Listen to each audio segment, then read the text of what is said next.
হরে কৃষ্ণা। কার্তিক মাসে শুক্লপক্ষের একাদশী উত্থান একাদশী। ভগবান শয়ন একাদশীতে শয়ন করেছিলেন, আর এই উত্থান একাদশীতে তিনি উত্থিত হবেন। ভারতে, বাংলাদেশে এই ব্রত পালন করতে হবে 2রা নভেম্বর রবিবার। আবার বেশ কিছু স্থান রয়েছে যে সমস্ত স্থানগুলিতে 1লা নভেম্বর শনিবার ব্রত পালন করতে হবে। এটি যেহেতু কার্তিক মাস বা দামোদর মাস, ভগবান অল্পতেই সন্তুষ্ট হন, তাই ভগবানকে সবাই খুব সেবা করে সন্তুষ্ট করুন। আবার ভগবানের প্রিয় একাদশীর ব্রত যারা পালন করে, ভগবান তেনার ওপর অতি সন্তুষ্ট হন। তাই সকলেই একাদশীর ব্রত খুব সুন্দরভাবে পালন করুন। শাস্ত্রে 8 থেকে 80 বছর পর্যন্ত সবাইকেই এই একাদশীর ব্রত পালনের জন্য নির্দেশ দেওয়া হয়েছে। কার্তিক মাসে যারা শাস্ত্র অধ্যয়ন করেন, নাম জপ করেন, ভগবানের লীলা কীর্তন করেন, লীলা শ্রবণ করেন, একাদশীর ব্রত পালন করেন, তারা সমস্ত পাপ থেকে মুক্ত লাভ করে ভগবানের ধাম গোলক বৃন্দাবন প্রাপ্ত হতে পারে। তাই সবাই এই মাসে ব্রহ্ম মুহূর্তে উঠে মঙ্গল আরতি করবেন, তুলসী মহারানীর সেবা করবেন, ভগবানের সেবা করবেন, ভগবানের চরণে অধিক তুলসী পাতা অর্পণ করবেন, ভগবানের প্রিয় যে সমস্ত পুষ্পগুলি রয়েছে সেগুলি ভগবানের চরণে প্রদান করবেন। আবার ভগবানের লীলা শ্রবণ করবেন, ভগবানের গুণকীর্তন করবেন, অধিক হরিনাম জপ করবেন। উত্থান একাদশীর মাহাত্ম্য। কার্তিক মাসের শুক্লপক্ষের একাদশীর মাহাত্ম্য স্কন্দপুরাণে ব্রহ্মা নারদ সংবাদে বর্ণিত আছে। মহারাজ যুধিষ্ঠির বললেন, হে পুরুষোত্তম, কার্তিক মাসের শুক্লপক্ষের একাদশীর নাম আমার কাছে কৃপা করে বর্ণনা করুন। শ্রীকৃষ্ণ বললেন, হে রাজন, কার্তিক মাসের শুক্লপক্ষের একাদশী উত্থান বা প্রবোধিনী নামে খ্যাত। প্রজাপতি ব্রহ্মা পূর্বে নারদের কাছে এই একাদশীর মহিমা কীর্তন করেছিলেন। এখন তুমি আমার কাছে সে কথা শ্রবণ করো। দেবর্ষি নারদ প্রজাপতি ব্রহ্মাকে বললেন, হে মহাত্মা, যে একাদশীতে ভগবান শ্রী গোবিন্দ শয়ন থেকে জেগে উঠেন, সেই প্রবোধিনী বা উত্থান একাদশীর মহিমা আমার কাছে সবিস্তারে কীর্তন করুন। ব্রহ্মা বললেন, হে নারদ, উত্থান একাদশীর যথার্থই পাপ নাশিনী, পুণ্য বর্ধিনী ও মুক্তিপ্রদায়িনী। এই একাদশীর ব্রত নিষ্ঠার সাথে পালন করলে 1000 অশ্বমেধ যজ্ঞ ও শত শত রাজস্ব যজ্ঞের ফল অনায়াসে লাভ হয়। জগতের দুর্লভ বস্তুর প্রাপ্তির কথার কি বলবো। এই একাদশী ভক্তিপরায়ণ ব্যক্তিকে ঐশ্বর্য, প্রজ্ঞা, রাজ্য ও সুখ প্রদান করে। এই ব্রতের প্রভাবে পর্বত প্রমাণ পাপ রাশি বিনষ্ট হয়ে যায়। যারা একাদশীতে রাত্রি জাগরণ করেন তাদের সমস্ত পাপ ভস্মীভূত হয়। শ্রেষ্ঠ মুনিগণ তপস্যার দ্বারা যে ফল করেন, এই ব্রতের উপবাসে তা পাওয়া যায়। যথাযথভাবে এই ব্রত পালন করলে আশাতীত ফল লাভ হয়, কিন্তু অভিদিতে উপবাস করলে স্বল্পমাত্র ফল প্রাপ্তি হয়। যারা এই একাদশীর ধ্যান করেন তাদের পূর্বপুরুষেরাও স্বর্গে আনন্দে বাস করেন। এই একাদশী উপবাস ফলে ব্রহ্মহত্যাজনিত ভয়ঙ্কর নরক যন্ত্রণা থেকে নিস্তার পেয়ে বৈকুণ্ঠ গতি লাভ হয়। অশ্বমেধ যজ্ঞ দ্বারাও যা সহজে লাভ হয় না, তীর্থে স্বর্ণ প্রভৃতি দান করলে যে পুণ্য অর্জিত হয়, এই উপবাসে রাত্রি জাগরণে সেই সকল অনায়াসে লাভ হয়ে যায়। যিনি সঠিকভাবে উত্থান একাদশীর ব্রত অনুষ্ঠান করেন তার গৃহে ত্রিভুবনের সমস্ত তীর্থ এসে উপস্থিত হয়। হে নারদ, বিষ্ণুর প্রিয়তমা এই প্রবোধিনী একাদশীর উপবাস করলে সর্বশাস্ত্রে জ্ঞান ও তপস্যার সিদ্ধি লাভ করে চরমে মুক্তি লাভ হয়। যিনি সমস্ত লৌকিক ধর্ম পরিত্যাগ করে ভক্তি ভরে এই ব্রত উপবাস করেন তাকে আর পূর্ণজন্ম গ্রহণ করতে হয় না। এমনকি মন ও বাক্য দ্বারা অর্জিত পাপরাশিও শ্রী গোবিন্দের অর্চনে বিনষ্ট হয়ে যায়।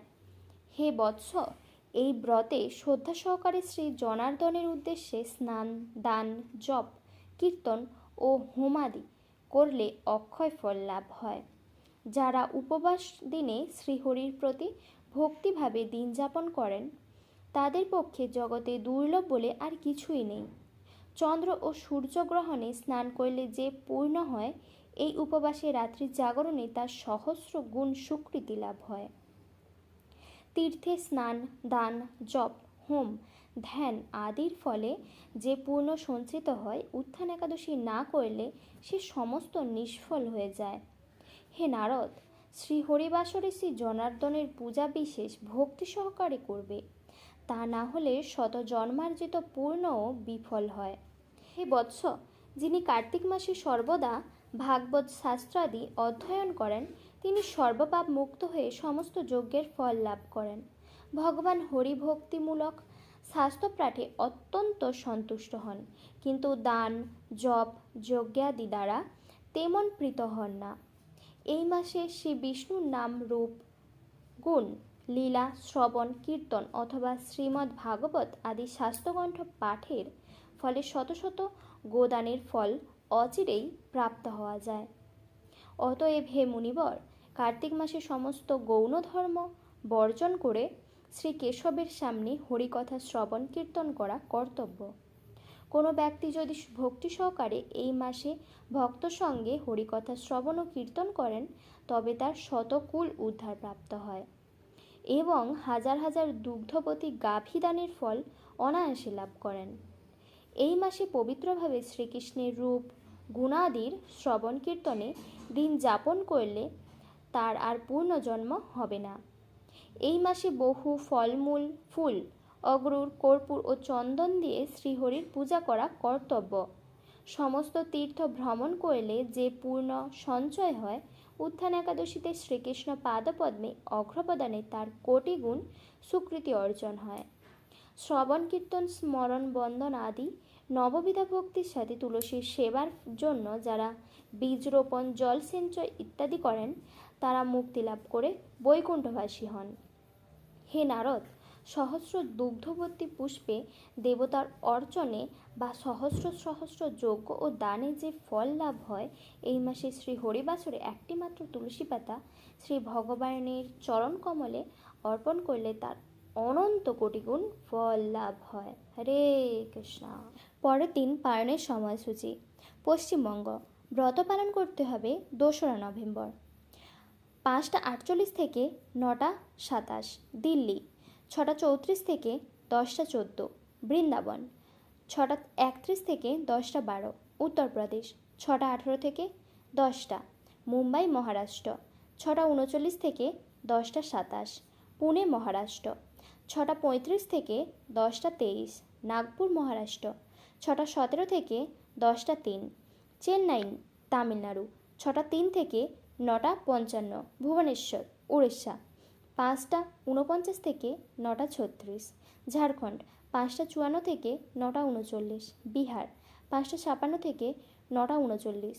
ছত্তিশগড় 6টা 6 থেকে 9টা 52। শিলং মেঘালয় 5টা 31 থেকে 9টা 14। গুয়াহাটি আসাম 5টা 33 থেকে 9টা 15। আগরতলা ত্রিপুরা 5টা 31 থেকে 9টা 16। মিজোরাম 5টা 24 থেকে 9টা 8। মণিপুর 5টা 22 থেকে 9টা 5। নাগাল্যান্ড 5টা 21 থেকে 9টা 4। অরুণাচল প্রদেশ 5টা 27 থেকে 9টা 9। সিকিম 5টা 48 থেকে 9টা 28। উত্তরাখণ্ড 6টা 28 থেকে 10টা 7। হিমাচল প্রদেশ 6টা 39 থেকে 10টা 15। পাঞ্জাব 6টা 44 থেকে 10টা 22। বিশাখাপত্তনম অন্ধ্রপ্রদেশ 5টা 56 থেকে 9টা 46। গোয়া 6টা 30 থেকে 10টা 21। ব্যাঙ্গালোর কর্ণাটক 6টা 13 থেকে 10টা 6। কেরালা 6টা 15 থেকে 10টা 10। জম্মু কাশ্মীর 6টা 48 থেকে 10টা 24। আন্দামান নিকোবর 5টা 12 থেকে 9টা 5। বাংলাদেশ 6টা 13 থেকে 9টা 43। নেপাল 6টা 15 থেকে 9টা 56। ভুটান 6টা 13 থেকে 9টা 54। শ্রীলঙ্কা 5টা 58 থেকে 9টা 55। মালদ্বীপ 5টা 50 থেকে 9টা 49। পাকিস্তান 6টা 28 থেকে 10টা 3। মালয়েশিয়া 6টা 56 থেকে 7টা 38। সিঙ্গাপুর 6টা 46 থেকে 7টা 38। ইন্দোনেশিয়া 5টা 28 থেকে 6টা 38। ব্রুনেই 6টা 5 থেকে 7টা 38। থাইল্যান্ড 6টা 13 থেকে 6টা 38। কম্বোডিয়া 5:52 থেকে 6:38। ভিয়েতনাম 6টা থেকে 6:38।